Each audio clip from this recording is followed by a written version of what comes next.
नमः। ओम नमो भगवते वासुदेवाय।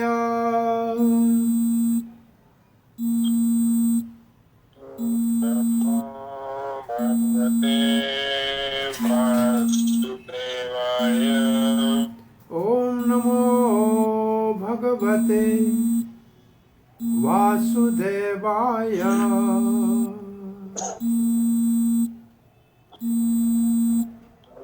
नमो भगवते वासुदेवाय। ओम नमो भगवते वासुदेवाय।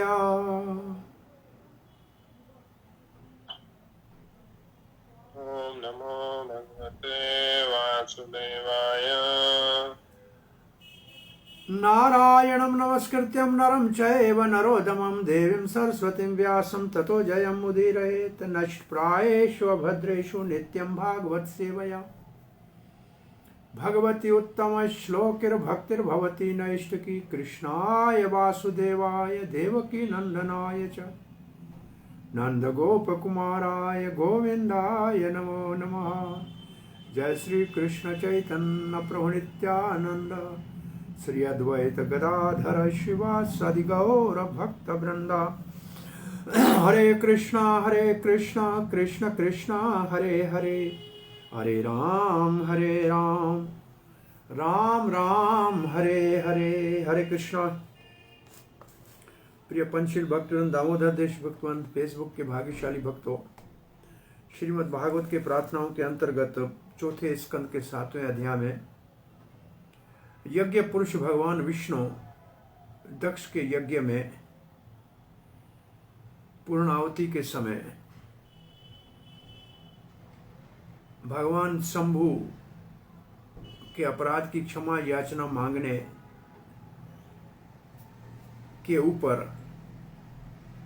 प्रकट जो भगवान हुआ तो सभी साहस उठ के खड़े हुए, ब्रह्मा शंकर दक्ष आदि सब, और हर एक ने अपनी अनुभव बुद्धि के अनुसार भगवान की प्रार्थना की। तो हमको एक बात यहाँ सीखने को ये मिलती है कि सबको भगवान की प्रार्थना करनी चाहिए। और ये प्रसंग ही हमने लिया है, वंदना भक्ति का एक अंग है। आई हरे कृष्ण। वंदना नवदा भक्ति का एक अंग है जिसमें भगवान की प्रार्थना की जाती है। तो हम सबको भगवान की प्रार्थना हमारी अपनी बुद्धि के अनुसार करनी चाहिए। तो प्रार्थना करना हमारा एक भक्ति का अंग है। तो इन प्रार्थनाओं से हमको सीखना चाहिए कैसी हम प्रार्थना कर सकते हैं। जैसी हमारी अनुभूति है, जैसी हमारी मति है, वैसे प्रार्थनाओं के अंतर्गत भी भक्ति रसामृत सिंधु में एक प्रार्थना को संप्रार्थनात्मिक कहा गया है, एक को दैन्य बोधिका कहा गया है, एक को लालसामयी कहा गया है। एक में अपने दोषों का, अपने अपराधों का, अपनी असमर्था का भगवान के सामने दीन भाव से प्रार्थना करनी चाहिए कि हम आपके कृपा के पात्र हैं, हमारा अपना कोई योग्यता नहीं है। और जो भाव भक्ति में है वो लालसामयी प्रार्थना करते हैं कि भगवान आपकी सेवा कब मिलेगी हमको, कब हम आपको चमर झुलावेंगे, कब हम आपके लिए फूलों की माला बना के अर्पण करेंगे। और एक सामान्य प्रार्थना है जिसको सबको करनी चाहिए। तो ये प्रार्थना है, हमको इन महानुभावों की प्रार्थनाओं से हमारे को अपने जीवन में कुछ प्रार्थनाएं भगवान को करने का नियम बनाना चाहिए। तो कल हमने दक्ष जी की प्रार्थना का वर्णन सुना था, और दक्ष की प्रार्थना के बाद ऋतविजय हुए। ऋतविजय का मतलब जो यज्ञ के अंदर पुरोहित थे उन्होंने प्रार्थना की। आज हम सदस्यों की प्रार्थना का वर्णन कर रहे हैं जो उस यज्ञ में सदस्य थे। वो सदस्य भी जानते हैं कि हमसे अपराध हो गया है और अब हमको इस संसार से विरक्त होकर भगवान के चरणों का शरण लेना चाहिए। तो संसार में जो संकट है उनका वर्णन कर रहे हैं। कह रहे हैं उत्पत्ति नित्यः अध्वनि शरण उरुकलेश दुर्गे अंत उग्रः अंतकुग्रः व्यालानविष्टे विश्य मृगतृष्य आत्मा गेह उरुभारः द्वंद स्वभरे खल मृग भय शोक दाविघ्न अज्ञ सार्थः पादौ कस्ते शरणाद कदा याति काम उपसृष्ट। इसमें भगवान का संबोधन है जिसके जो हे प्रभु आप के चरणों का शरण सबको लेना चाहिए, ये है इसका मुख्य भाव। ये जीवों को शरण देने वाले प्रभु, ये सदस्यों की प्रार्थना का भाव है कि जीवों को केवल एकमात्र आप शरण दे सकते हैं। तो जीवों को कष्ट क्या है और कहाँ कष्ट है? जीवों को कष्टों का वर्णन करते हैं जो अनेक प्रकार के कलेशों के कारण अत्यंत दुर्गम है,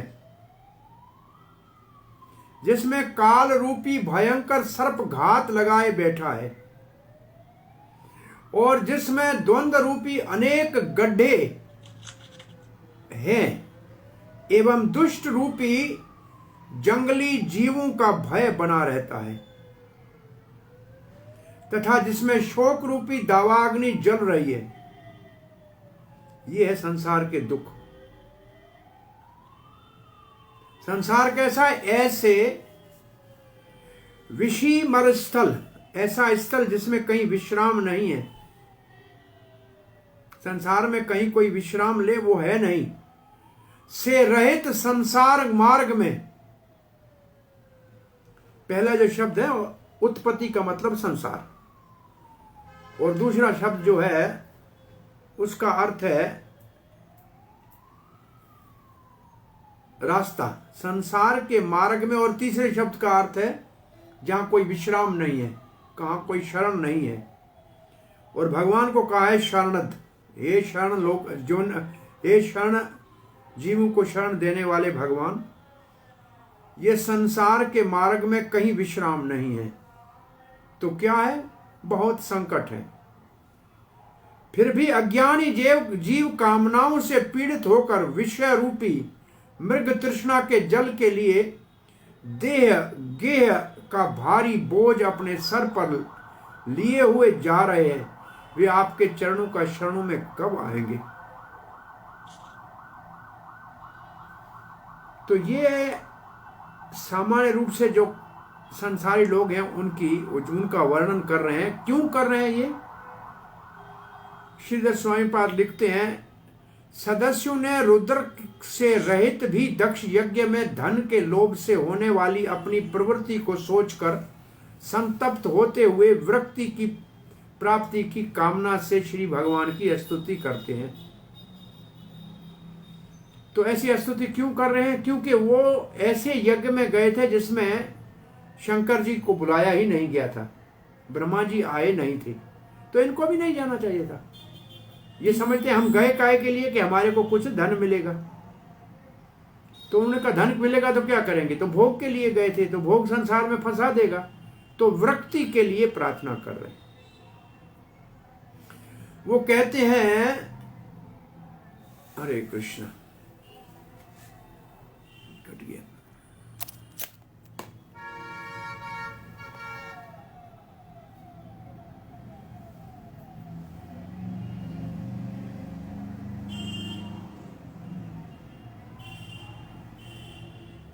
हरे कृष्णा कृष्णा कृष्णा हरे हरे, हरे राम राम राम हरे हरे कृष्णा। हरे कृष्णा। हाँ, मैं देखा था वो चला गया था नेट। हो सकता है यहाँ भी कुंभ मेले की और कुछ आने वाले हैं मंत्रिमंडल। सो बात ये कह रहे थे कि उन्होंने कहा कि हम वरिष्ठ वैष्णव के अनुपस्थिति में काहे के लिए लालच करके यज्ञ में गए थे, हमको भी विरक्त होना चाहिए। तो वे कहते हैं कि अभय प्रदान करने वाले प्रभु भगवान कैसे हैं? जो सबको अभय दान देते हैं, भय से मुक्त करते हैं। कैसे कब करते हैं? जब कोई शरण लेता है। तो ये जीवों के शरणे अभय प्रदान दान करने वाले प्रभु संसार मार्ग में विद्यमान अज्ञानी जीवों का समूह आपके चरणों की शरण में कब आएगा? संसार में अनेक जीव अपने कर्मों में लगे हुए हैं, फल भोगना चाहते हैं, आपके शरण में कब आएंगे? क्यों आपके शरण में? क्या भगवान के मेरे शरण में आगे क्या करेंगे? क्या तकलीफ है उनको? क्या समस्या क्या है? ये संसार मार्ग कैसा है? ये ऐसा है कि इसमें विश्राम स्थल है ही नहीं। कोई कहे कि यहां अब हमको सब चिंताओं से मुक्त हो गए, एक जगह बैठ के भगवान का भजन करें, ऐसे संसारी लोगों के लिए स्थान है ही नहीं। इसमें अनेक दुर्गम स्थान हैं। दुर्ग कहते हैं किले को। वैसे ही संसार सारे को किला कहा गया है। ये माया का जाल है जिसके अंदर दुर्गा देवी सबको बंद करके त्रिशूल से त्रिताप दे रही है। इसमें काल रूपी भयंकर सर्प बैठा है। ये समय को काल कहा गया है। और विषय रूपी मृग तृष्णा का जल है। इसमें विषयों का भोग ऐसा है जैसे मृग तृष्णा का जल है नहीं, लेकिन जल दिखता है। जिसमें आत्म अभिमान होता है, मैं हूं, मेरा है, ये अभिमान होता है। और उसके कारण क्या होता है? ऐसे देह और ग्रह का भार, भयंकर भार है। मैं घर, मेरा दुकान, मेरा मकान, ये सारा भार उठा के घूम रहे। इस मार्ग के सुख दुख इत्यादि द्वंद्व ही गड्ढे हैं। इस मार्ग में गड्ढे कौन से हैं? जिसमें अटक जाता है, या सुख में अटक जाता है, या दुख में लटक जाता है। तथा दुष्ट रूपी व्याघ्र आदि जंगली जीवों का भय बना रहता है। संसार में जंगली जीव कौन से हैं? काम, क्रोध, मोह, लोभ, मोह, मद, मत्सर, ये जंगली जीव हैं। ये संसार के जंगल में सबके पीछे पड़े हुए हैं। इस मार्ग की शोक ही दावा अग्नि है। दावा अग्नि का मतलब वन में आग लगती है जिसको कोई लगाता नहीं है, वो शोक है। शोक का मतलब जो चीजें संसार से चली जाती हैं उसका शोक होता है। तथा इस मार्ग में चलने वाला जीव अनेक प्रकार की कामनाओं से पीड़ित होता है। ये श्रीधर स्वामी का तात्पर्य इस श्लोक के ऊपर है। फिर कट गया।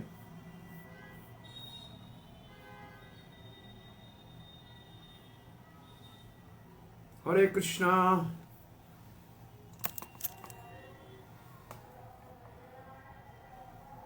हरे कृष्ण कृष्ण कृष्ण हरे हरे, हरे राम राम राम हरे हरे। हरे कृष्णा। फिर वापस आया। लिंक बहुत खराब। आज थोड़ा सा लिंक बहुत खराब है। आज थोड़ा सा समस्या है, पता नहीं नेट का क्या है, मालूम नहीं। तो सदस्यों के प्रार्थना के विषय में शिला विश्वनाथ चक्रवर्ती पाद लिखते हैं,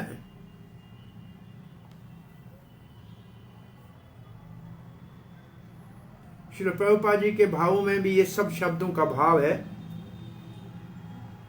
तो सदस्य कहते हैं, संसार के मार्ग में जहां विश्राम नहीं है, जहां सुख दुख के खड्डों में लड़खड़ाते हुए भयभीत जंगली जानवरों से घिरे हुए, वन की आग में फंसे हुए, शोक ग्रस्त और समय रूपी काल के भय से भयभीत 5 प्रकार के भय, ये 5 प्रकार है अपना कहते हैं काम, क्रोध, लोभ, मोह। ये मूर्ख अज्ञानी लोग कामनाओं से देह गेह का, शरीर और घर परिवार दुकान मकान का भार उठाए हुए मृग तृष्णा की जल की प्यास में पागल भाग रहे हैं, कब आपके चरणों का शरण लेंगे? तो संसार का मार्ग कैसा है? जिसमें कहीं विश्राम नहीं है। इसमें खड्डे क्या है? दुख और सुख। और यहां भयानक बाघ आदि,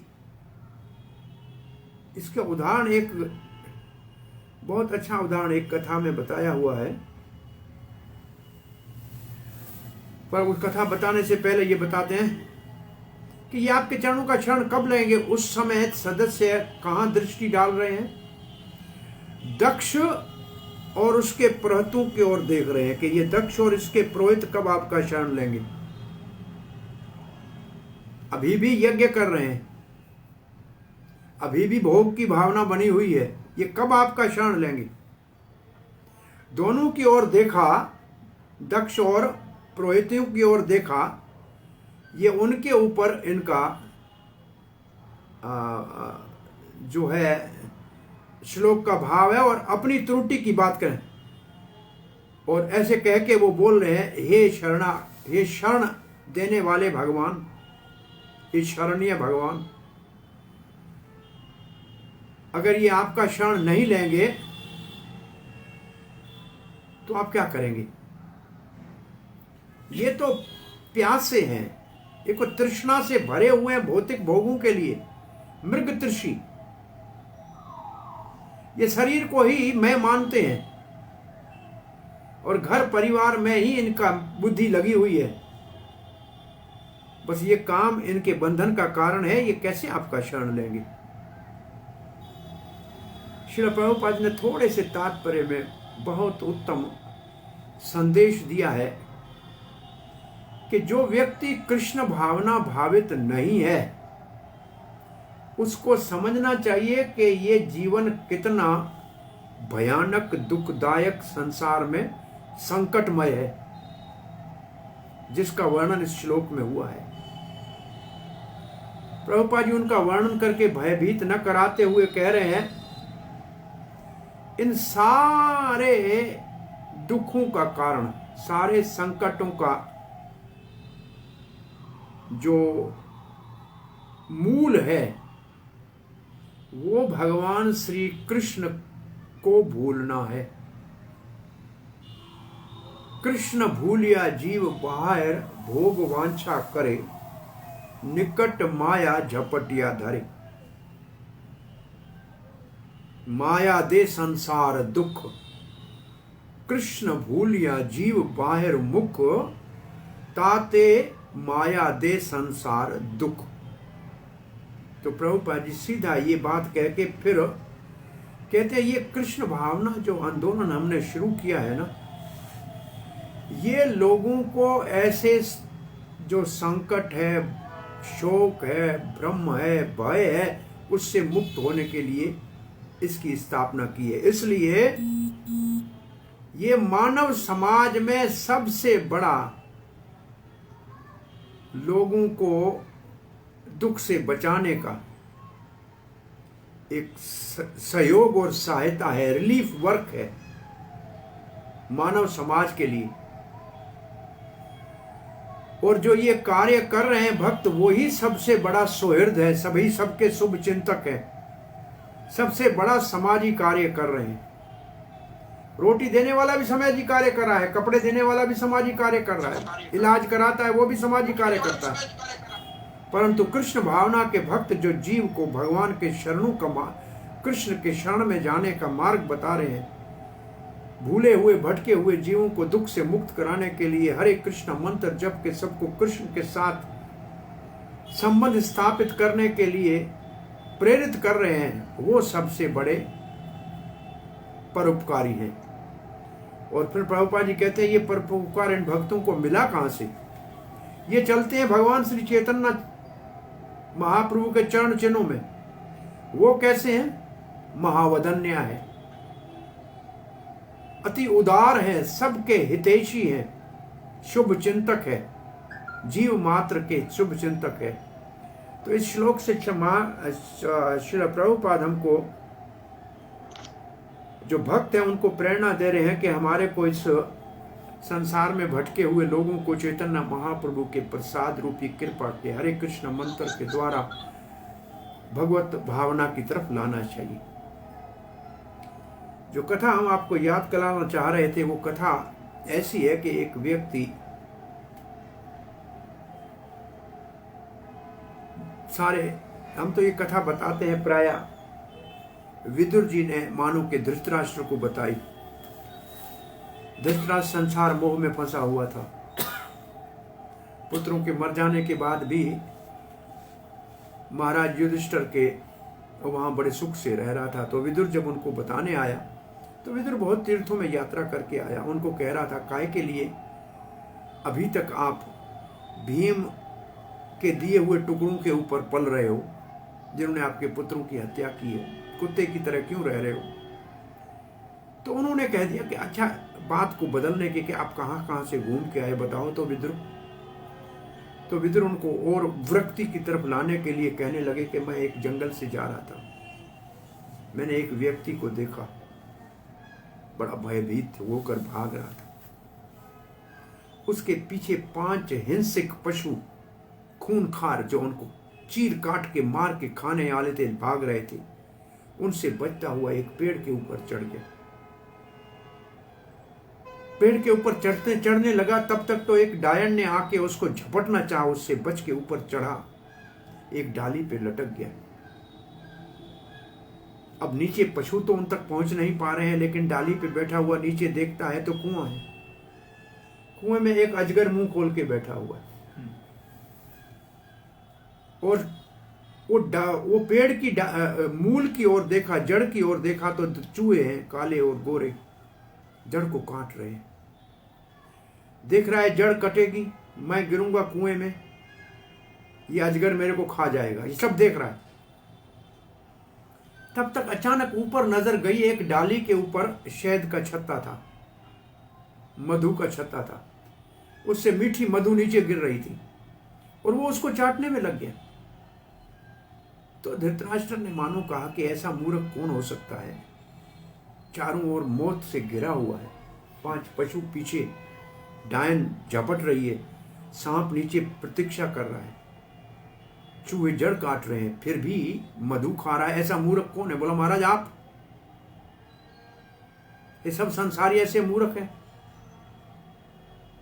काम क्रोध लोभ मोह के पशु सबके पीछे लगे हुए हैं, हिंसक ये हमको तो दबोचना चाहते हैं।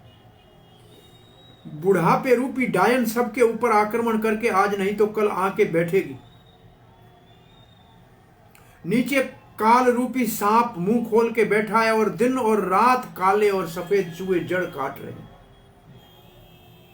फिर भी कोई भोग में बैठकर छाते का मधु खाए तो मूर्ख है ना, संसार में कैसे रह सकता है? अभी तक वृत्ति नहीं आई तो सदस्यों का भाव है, कब हम आपका शरण लेंगे? अब हम रुद्र जी की प्रार्थना को आज पढ़ेंगे। आज क्या दूसरी क्लास भी आज है। तो रुद्र उवाच, अब शंकर जी प्रार्थना कर रहे हैं। तव वर्धवरांगराव आशीषे अखिल अर्थे है अपि मुनिभिर अशक्तिर आद्रेणारणीये यदि रचिता धियं मा विद्यालोक अपविधम जपते न गणये तत त्वत परा अनुग्रहेण। शंकर जी भगवान को कहते हैं, तव वरद, आप सबको वरदान देने वाले हैं। आपके चरण कैसे हैं? वर अंगरहो, आपके चरण कमल अति उत्तम है। वर का मतलब सबसे श्रेष्ठ। आशीष का मतलब भौतिक इच्छाओं वाले आपके पास वर मांगने आते हैं। आपका नाम ही आशुतोष है। और अखिल आर्थिक, कुछ कोई भी मांगे तो शंकर जी कहते हैं आप ही असल में वरदाता हैं, सबकी इच्छाओं को पूरे करने वाले हैं। केवल ऐसा नहीं है कि सकाम भक्तों की आप इच्छाएं पूरी करते हैं, मुनि भी असक्ति, जो ऋषि मुनि हैं जिनको संसार में कोई आसक्ति नहीं है, जो मुक्त हैं, आदरेण आहरणीय, वो बड़े आदर से आपकी पूजा करते हैं, आप सबके लिए पूजनीय है। यदि रचित धियाम ना विद्या लोको अपविद्धम, और मैं भी आपके चरणों कमरों में हमेशा अपनी बुद्धि को लगाए रखता हूं। ये जो मां अविद्या, जिनके बुद्धि नहीं है, मां का मतलब नहीं, विद्या का मतलब जिनके पास विद्या नहीं है, ये कम अकल वाले लोग अपविद्धम, मेरा अपमान करते हैं, कहते हैं भूतों के साथ रहता है, शमशान में रहता है, जब वैसे ऐसे प्रजल्प करते हैं, बोलते हैं, न गणने, मैं उनकी कोई परवाह नहीं करता हूं, मैं उनके ऊपर ध्यान ही नहीं देता हूं। क्यों? यत्त्वत्त परो अनुग्रहेण, आपने मेरे ऊपर बड़ी कृपा की है। ये आपकी कृपा है भक्तों के ऊपर।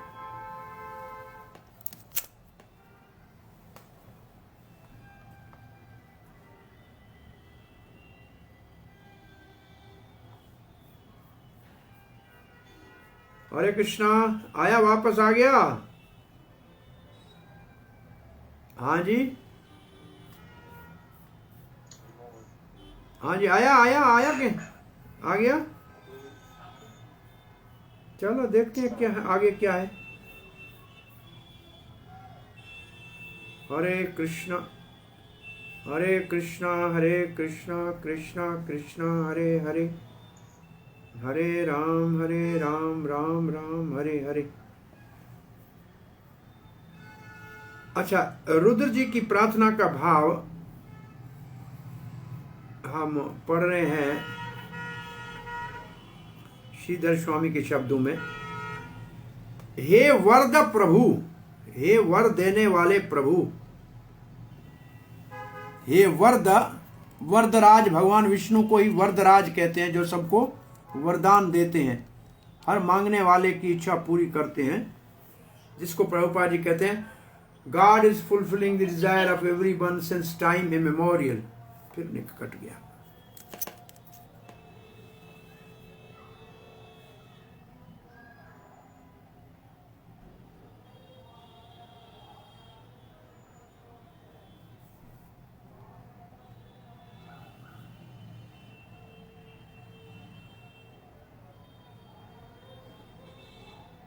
हरे कृष्णा कृष्णा कृष्णा हरे हरे, हरे राम राम राम हरे हरे। हरे कृष्णा।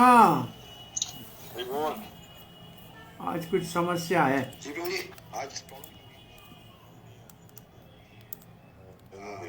आज हरे कृष्णा, आपकी समस्या से तो निपट जाएंगे, परंतु दूसरों का क्या होगा। हरे कृष्णा। पिछला वाला श्लोक ही सारा हल करा है। हरे कृष्णा प्रभु। हेलो, हरि बोल, मेरा आवाज आ रहा है? हरे कृष्णा, बोलिए, आप मेरे को सुन रहे हैं? हरि बोल। हरे कृष्णा प्रभु। ओके। श्री रुद्र, हे वर्द प्रभु, भगवान वरदान देने वाले। आवाज आपकी नहीं आ रही, ठीक नहीं आ रही प्रभु जी, समझ नहीं आ रहा। नहीं सुनाई दे रहा है? आवाज तो है। हे वर्द प्रभु, आपके उत्तम चरण इस संसार के सकाम पुरुषों के संपूर्ण। प्रभु जी, हाँ, नहीं आवाज नहीं आ रही। नहीं, अभी तो ठीक आई थी इस बार, लेकिन अदरवाइज आपकी आवाज पहले आज कुछ समस्या है नेट में लगता है। अभी ठीक है। हे वर्द प्रभु, आपके उत्तम चरण इस संसार से सकाम पुरुषों के संपूर्ण पुरुषार्थों की प्राप्ति कराने वाले हैं। शंकर जी कह रहे हैं सभी वस्तुओं से अनासक्त रहने वाले मुनिजन भी आपके इन चरणों की आराधना करते हैं। आपके इन्हीं चरणों में बुद्धि के लगे रहने के कारण अज्ञानी लोग यदि मुझे आचार भ्रष्ट कहते हैं। नहीं ठीक नहीं आ रही बीच बीच में, काफी लहरा जाती है आवाज। आपके इन्हीं चरणों में बुद्धि के लगे रहने के कारण समस्या काफी है। अज्ञानी लोग यदि मुझे आचार भ्रष्ट कहते हैं तो आपकी कृपा के कारण मैं उसकी परवाह नहीं करता। तो शंकर जी का भाव है कि भगवान आप ही पूजनीय हैं, आप ही सबकी इच्छा पूर्ण करते हैं। साधु संत भी आपका शरण लेते हैं, संसारी लोग भी कामनाओं के लिए आपके पास आते हैं। मैं भी आप में पूर्ण रूप से बुद्धि लगा के बैठा हूं, इसलिए मेरा कोई अपमान करता है, अनादर करता है तो उसकी मैं परवाह नहीं करता हूं, क्योंकि ये आपका अनुग्रह है। तो शंकर जी ने कहा कि पहले तो निंदा मुझको दुख ही निंदा, शंकर जी कहते पहले कोई मेरी निंदा करता था तो मुझे दुख होता था, परंतु अब उसकी मैं परवाह नहीं करता। कामना से रहित होकर आप में विनिष्ट बुद्धि वाले मुझको यदि संसार के लोग विद्याहीन और आचार भ्रष्ट कहते हैं, कहने दीजिए, तो संसार की इस निंदा का मैं परवाह नहीं करता। शंकर जी कहते इससे हमको सीखना चाहिए कि शंकर परम वैष्णव है, जो अपनी निंदा करने वालों की अपने को कोई कहे कि अच्छा नहीं है तो उसकी परवाह नहीं करते। दुनिया कहे उससे क्या फर्क पड़ता है, भगवान को पसंद करना है। उसका कारण है कि आप का मुझ पर अति अधिक अनुग्रह है, अथवा आप अपने भक्तों पर अति अधिक अनुग्रह करते हैं। श्रील प्रभुपाद ने बहुत अच्छा भाव दिया है इसका। श्रील प्रभुपाद लिखते हैं मेरा मन और मेरी चेतना आपके चरण कमलों के ऊपर केंद्रित है भगवान, जो सबकी सारी इच्छाओं को पूरी करने का वरदान देने वाले हैं,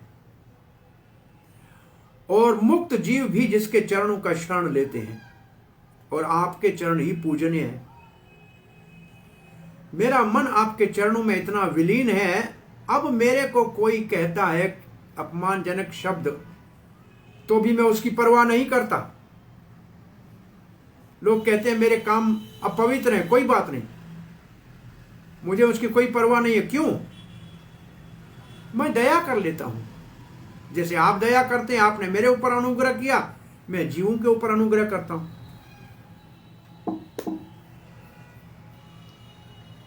शंकर जी से ये सीखने को चाहिए कि हमारे को भी कोई अच्छा बुरा कहता है उसको सुनना ही नहीं चाहिए।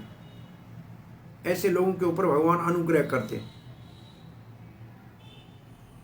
अगर अज्ञानी मेरे को अपवित्र कहें जब मैं आपके चरणों का ध्यान लगाता हूं, इसका कहने का भाव क्या है? अगर आप देखें तो इसका कहने का भाव यह है कि मैं दक्ष के यज्ञ के अंदर आपके चरणों का ध्यान कर रहा था, परंतु इन अज्ञानियों ने उस वक्त मुझे बड़े अपमानजनक शब्द कहे। अपना अनुभूति बता रहे हैं। आशीषा का अर्थ है इच्छा है। आपके चरण सबको वरदान देते हैं, जिनको इच्छा है वो भी आपके चरणों की शरण लेता है, और जिनको दक्ष जैसे पुरुषों को आपका ज्ञान नहीं है, वो कहते हैं कि मैं मर्यादा का उल्लंघन किया कि उठ के नहीं खड़ा हुआ उसके आने के ऊपर। तो इस श्लोक में भाव चक्रवर्ती पाद कहते हैं कि दक्ष के अपमानजनक शब्दों का शंकर जी कहते हैं मुझे पता ही नहीं लगा, मैं तो आपके चरणों में ध्यान में था। इसने कह दिया तो मेरे को क्रोध क्यों आएगा? आना ही नहीं चाहिए। उस वक्त तो मैं चला गया, परंतु कहा जाए कि मुझे क्रोध आया कैलाश में जाने के बाद, जब मेरे भक्तों का अपमान हुआ। ये कैसे इनका जलप जो है, इनकी जो बेकास बकवास है, इसका मैं परवाह नहीं करता हूं, क्योंकि ये आपकी बड़ी कृपा है, आपने अनुग्रह किया है। ये जो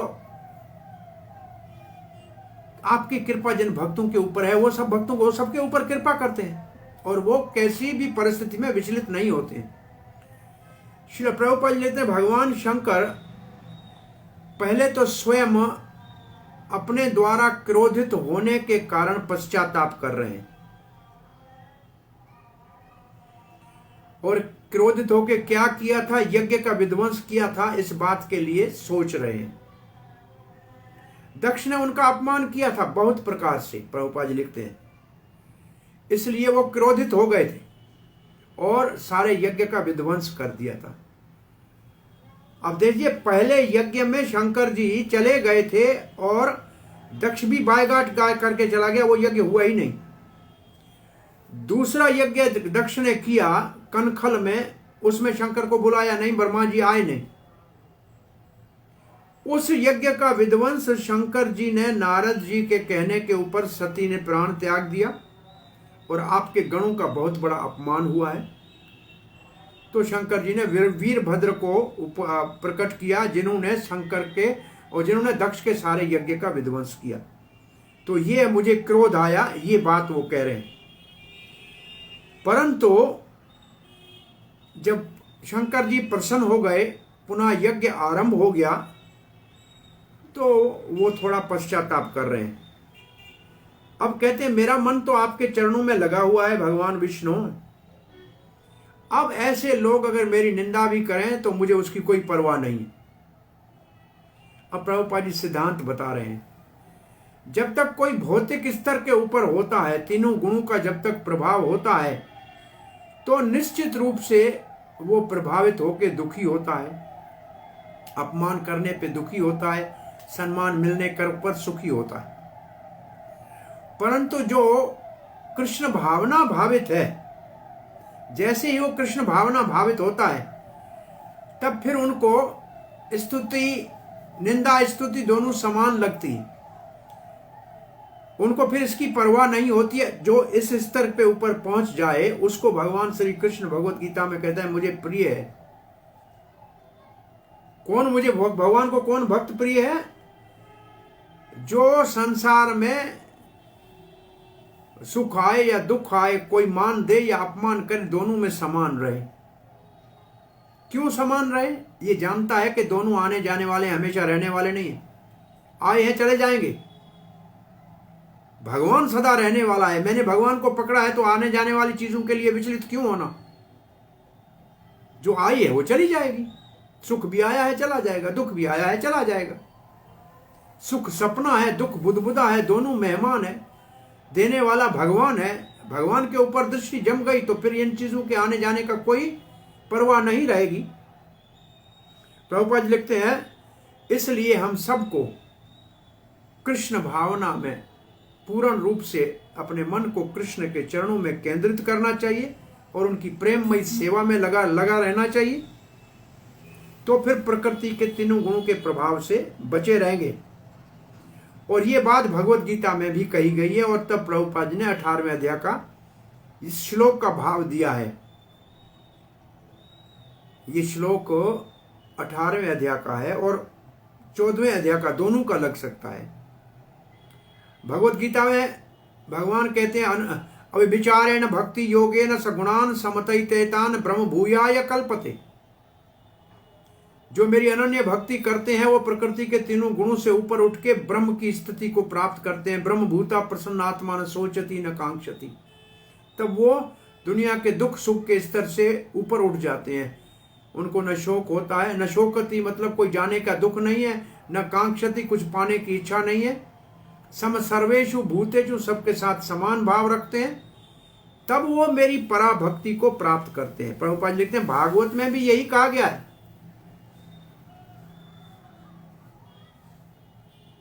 क्या कहा गया है भागवत में? भागवत में भी यही कहा गया है, सदा श्री कृष्ण का चिंतन करो, कभी उनके साथ जो अपना संबंध है उसको मत भूलो। ये असल में भक्ति का एकमात्र नेम है। सुमर्तव्य विष्णु सततम सततम, सदा भगवान का सुमरण रहे, न विस्मर्त कदाचिन, कभी उनका भूलना नहीं हो।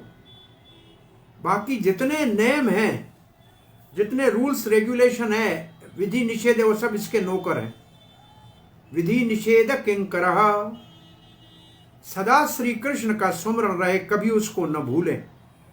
तो सदा याद करें, ये नेम है, कभी न भूलें, ये निषेध है। नहीं भूलें, निषेध, याद रखें, नेम। जो इस एक नेम का पालन करेगा उसके सारे नेम अपने आप पालन हो जाएंगे। तो भगवान के साथ हमारा दिव्य संबंध है, उसको कभी नहीं भूलना चाहिए। भगवान ने हमको कभी नहीं छोड़ा, सदा हमारे हृदय में परमात्मा के रूप में सुहृद बैठा हुआ है, तो हम उसको क्यों भूलें। और प्रभुपाद कहते हैं, ये जो भगवान ने हमारे को योजना दी है, जो ये मार्ग दिया है, इसको बहुत गंभीरता से और बहुत दृढ़ता से इसका पालन करना चाहिए। Everyone should follow strictly। भगवान शंकर जी के इन शब्दों से ये अनुभूति होती है कि कृष्ण भावना भावित होने के उपरांत भौतिक प्रकृति के प्रभाव से भक्त मुक्त हो जाता है। इसलिए प्रभुपाद कहते हैं, इसलिए एकमात्र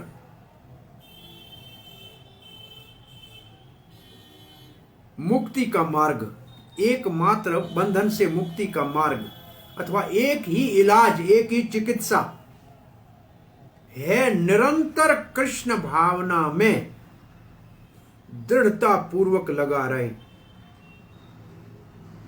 निरंतर कृष्ण भावना में दृढ़ता पूर्वक लगा रहे, तो भगवान कृपा करेंगे और भौतिक जगत के प्रभाव का उसके ऊपर प्रभाव नहीं पड़ेगा। तो शंकर जी की स्तुति से हमें क्या सीखना चाहिए?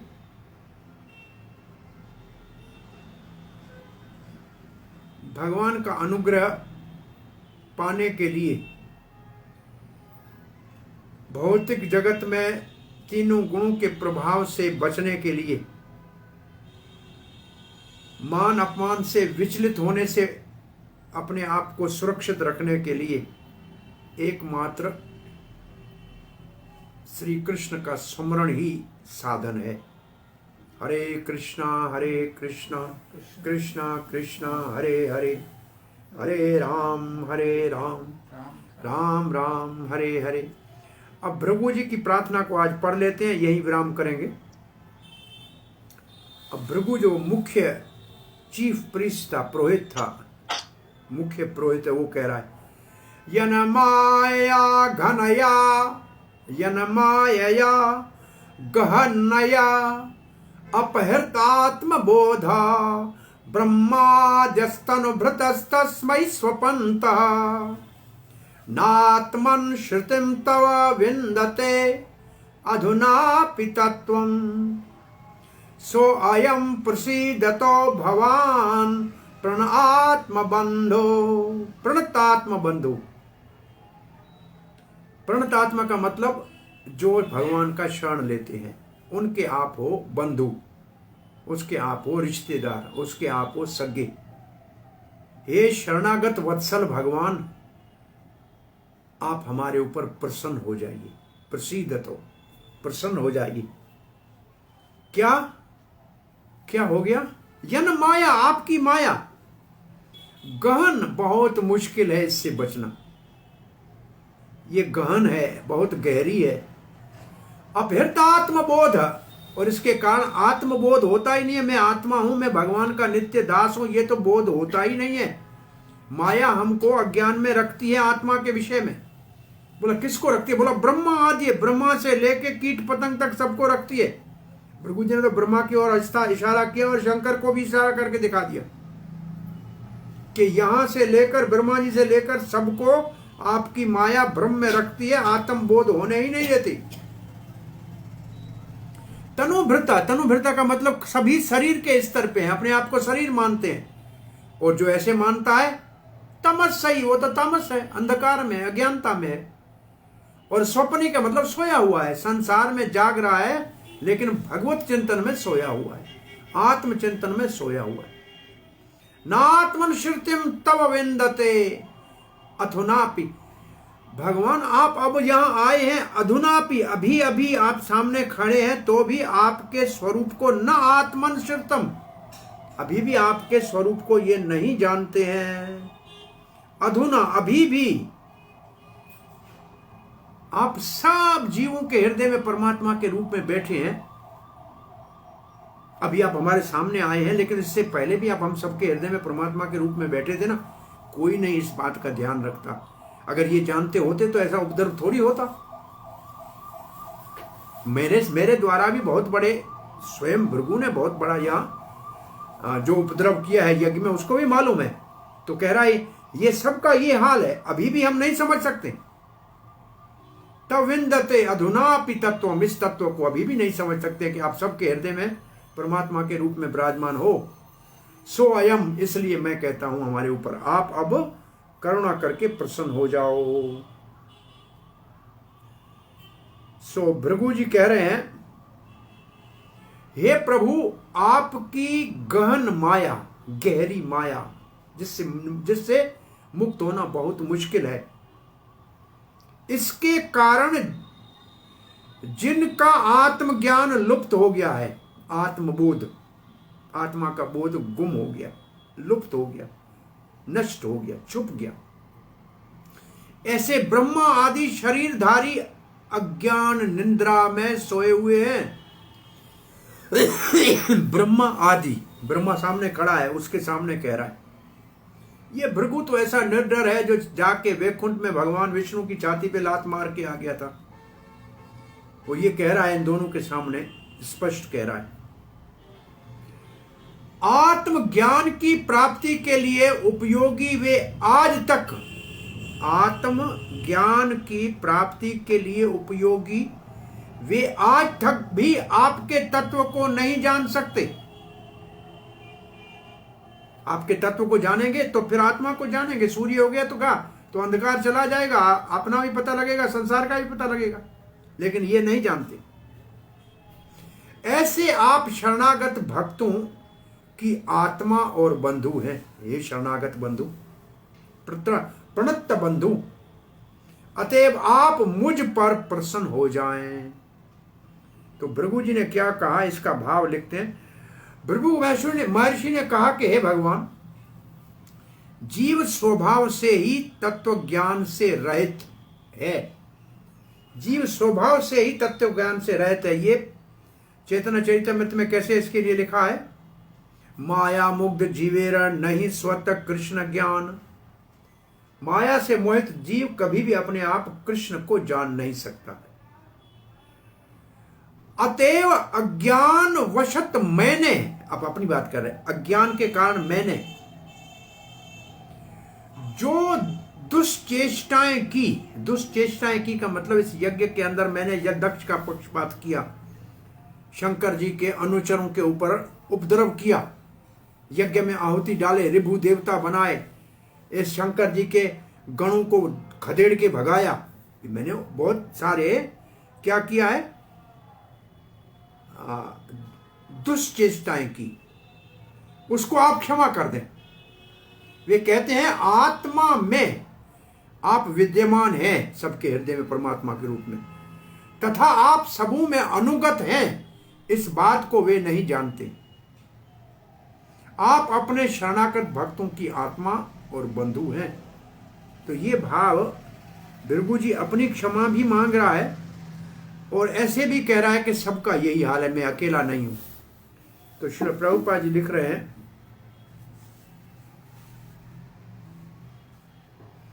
सारे जीव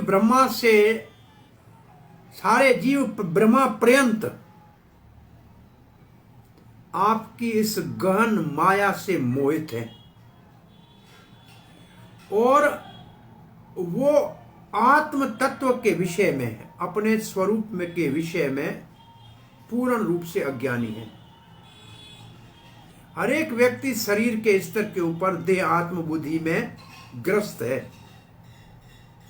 और अज्ञान की नींद में सोए हुए हैं। वो वास्तव में आपको जान ही नहीं सकते। क्या नहीं जान सकते कि आप सबके हृदय में परमात्मा के रूप में विराजमान है। आपकी ये स्थिति जो है ये नहीं जान सकते, परंतु आप शरणागतों के मित्र हैं, बंधु हैं। इसलिए हमारे ऊपर कृपा कीजिए, क्षमा कर दीजिए हमारे अपराध।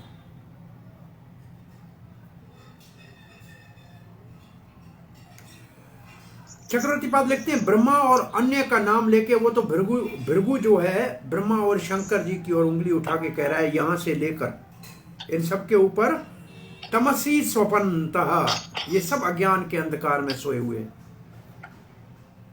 अभी भी ये आपके विषय में सत्य को नहीं जानते हैं। आत्म अनुश्रितम का मतलब है आप स्वयं प्रकट्य हैं, सबके हृदय में विराजमान है, ये तत्व अभी भी नहीं जानते। अज्ञान के कारण ये मैं करते हैं, मैं मेरा, मैं मेरा, यही करते। आप वो ऐसे नहीं कहते। हमारे ऊपर कृपा करो, दया करो, मैं भी अपराधी हूं।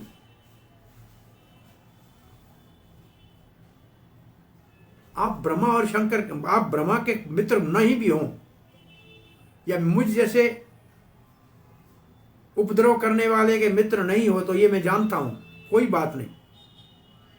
परंतु जो आपके शरणागत है, परपन है, उनके तो आप बंधु हो ही न। इसलिए मैं प्रार्थना करता हूं फिर भी कि आप हमारे ऊपर प्रसन्न हो जाइए।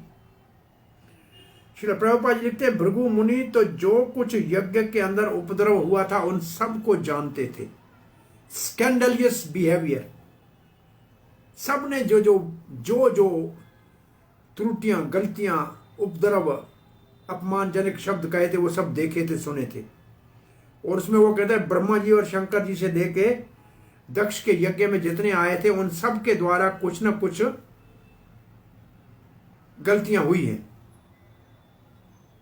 ब्रह्मा का नाम मुख्य रूप से जीवों का पितामह होने के कारण लिया है और उससे सबको समझना चाहिए कि सबका हाल ऐसा ही है। और बदले उसमें ब्रह्मा भी है और शंकर भी आते हैं, इनके ऊपर भी मैं और मेरा का प्रभाव पड़ता है और ये मैं और मेरे का प्रभाव पड़ता है माया के कारण। बस क्लास खत्म हो रही, खत्म करने टाइम हो गया, दूसरी क्लास का। और भगवान विष्णु के ऊपर माया का प्रभाव नहीं पड़ता है। भृगु ऋषि कह रहे हैं, जब तक शरीर के स्तर पे कोई रहता है तब तक ये बहुत कठिन है, बहुत मुश्किल है, बहुत इम्पॉसिबल है, असंभव है कि कोई परमात्मा को सबके हृदय में देख सके।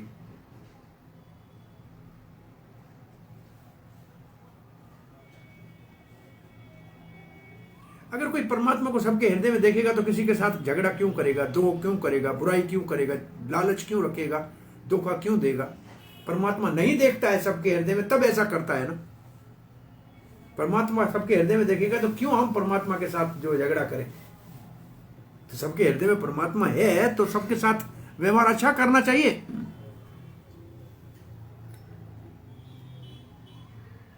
इसलिए प्रभुपाद जी लिखते हैं,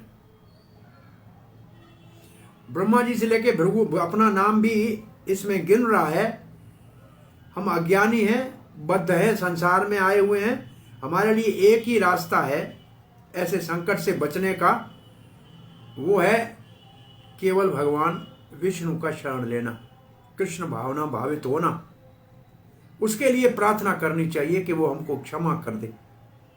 अपने बल से छूट नहीं सकते हैं। सबको भगवान की अहितु की कृपा का ही आश्रय लेना चाहिए। भगवान कृपा करेंगे तभी हम बच पाएंगे, ये विश्वास होना चाहिए। हमारे बल से नहीं बच सकते। हमारे बल से बचे तो कब के बच गए होते हैं। नहीं, हमारे बल से नहीं बचेंगे, भगवान की कृपा से ही बचेंगे। प्रभुपाद कहते यही है कृष्ण भावना भावित व्यक्ति की सिद्धि। कृष्ण भावना भावित भक्त जो है उसकी परफेक्शन है, वो समझता है कृष्ण की कृपा से ही मैं संकट से मुक्त हो सकता हूं, मेरे प्रयास से नहीं। भगवान सबके मित्र है, सुहृद सर्वभूता नाम, सबका हितैषी है, परंतु भक्तों से बहुत अधिक स्नेह करते हैं। जो शरण लेते हैं ऐसी आत्मा को तो अपना बंधु मानते हैं। इसलिए बहुत सरल साधन है जीवों के लिए कि भगवान का शरण ले ले, जो सब प्रकार से सुरक्षा देंगे, रक्षा करेंगे और माया के सारे बंधनों से मुक्त कर देंगे। तो भगवान का शरण प्रेम का शुभ आरंभ है। शरणागति से ही प्रेम का शुभ आरंभ होता है। तो भगवान का शरण लेने के लिए गुरु का शरण लेना है, और गुरु का शरण लेने के लिए आज्ञा पालक, उसके लिए आज्ञा पालक होना और सबमिसिवनेस जो है, सबमिसिवनेस के लिए हिंदी में शब्द क्या होना चाहिए? सबमिसिवनेस के लिए शब्द क्या होना चाहिए हिंदी में? सबमिसिवनेस, नम्रता के साथ, समर्पण, नम्रता, निम्रता, और भी कोई शब्द होना चाहिए। शरणागत, अपने को छोटा समझना, दूसरे को बड़ा समझना। ये सबमिस्ट का मतलब है कि हमसे कोई महान है, उसका शरण लेना है, अपने आप को छोटा समझना है। तो सबमिसिवनेस बहुत महत्वपूर्ण है भक्ति के शुभ आरंभ के लिए। हरे कृष्णा, यह कथा को विराम देते हैं। कल 31वें श्लोक से अब ब्रह्मा जी प्रार्थना करेंगे, इसका श्रवण कल करेंगे। अब कथा को यह विराम देते हैं कि दूसरे क्लास की तैयारी करनी है।